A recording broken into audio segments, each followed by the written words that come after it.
I wanted to say one thing about the book Orientalism. Has anybody taken a look at Edward Said's Orientalism? I just got it. I've just started it. Okay. I want to, again, be very clear that I am not promoting Edward Said's text. I'm not promoting his point of view, but I'm recognizing that Said's text Orientalism is one that is continually referenced in talking about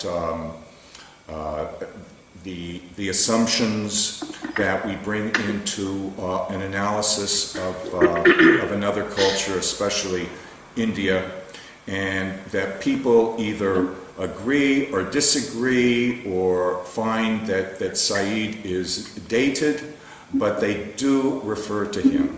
And so I wanted to make that clear to you, and also make it clear to you that I also am critical of some aspects of his work, which we can discuss later as you get a little bit into this.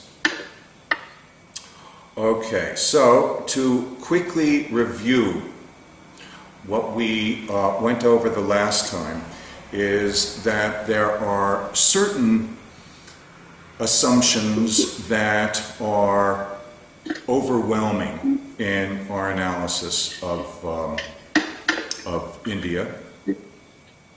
Assumptions that, that I described, arise largely out of the Enlightenment period.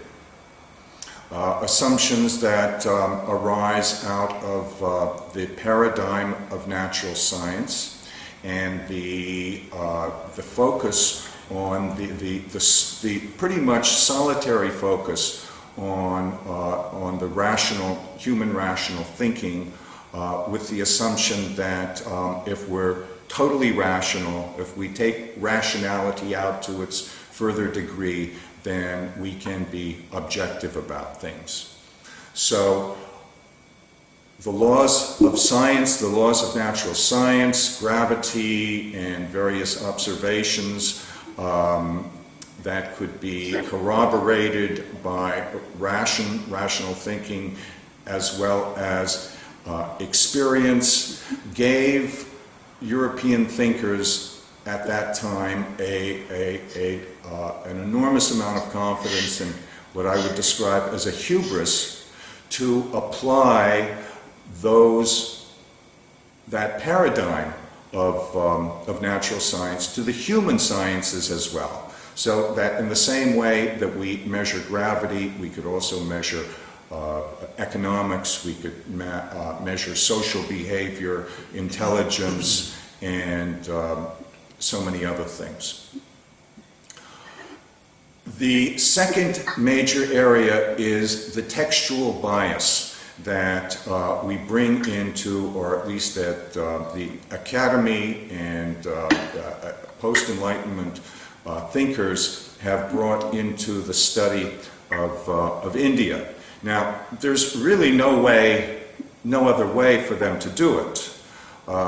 So I'm not saying that these are bad things. You really have to understand that. I'm just identifying these things so we can understand what some of our more hidden influences are. So how are the academics and the scholars and modern students of Indian philosophy and Indian religion and mysticism and so forth, how are they to have a grip, a handle on all this stuff? Well, the major handle out there is the text. So this has become the bias in looking at these things, even though the text per se, and especially the more studied texts in the West, do not necessarily represent the thinking of many, if not most, of the practitioners and of the Sanatana Dharma.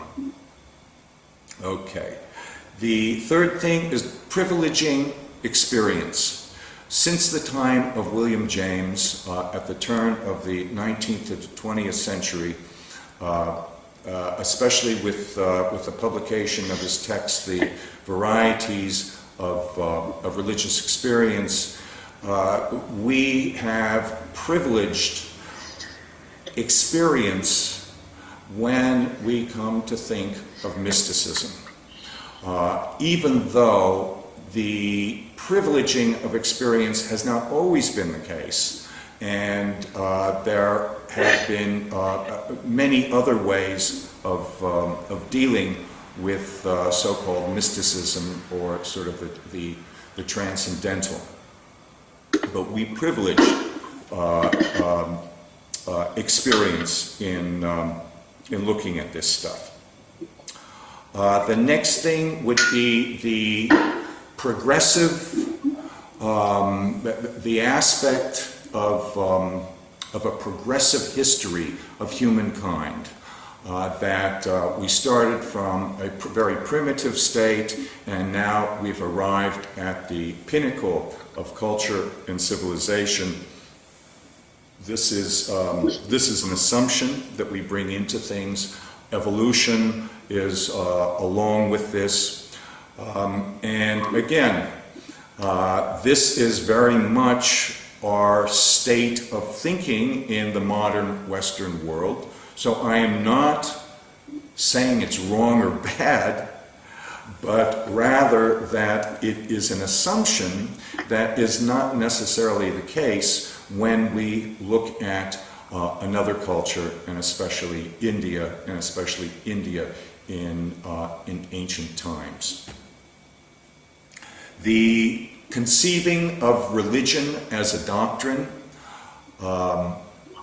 which is pretty much based on privileging the text, especially the printed and published text.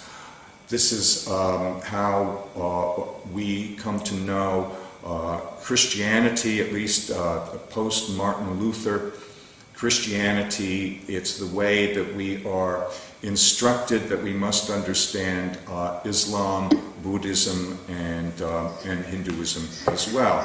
And yet, this is not really the case when we look at so-called Hinduism or Buddhism on the ground.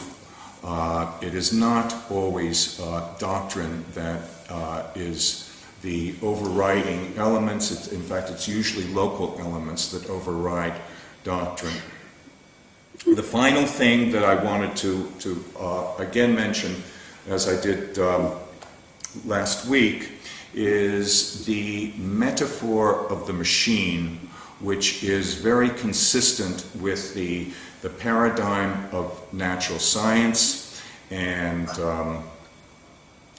the Industrial Revolution, which is happening at the same time as the birth of consumerism, and so this metaphor of the machine I find to be used extensively within the yoga movement and neo-spirituality.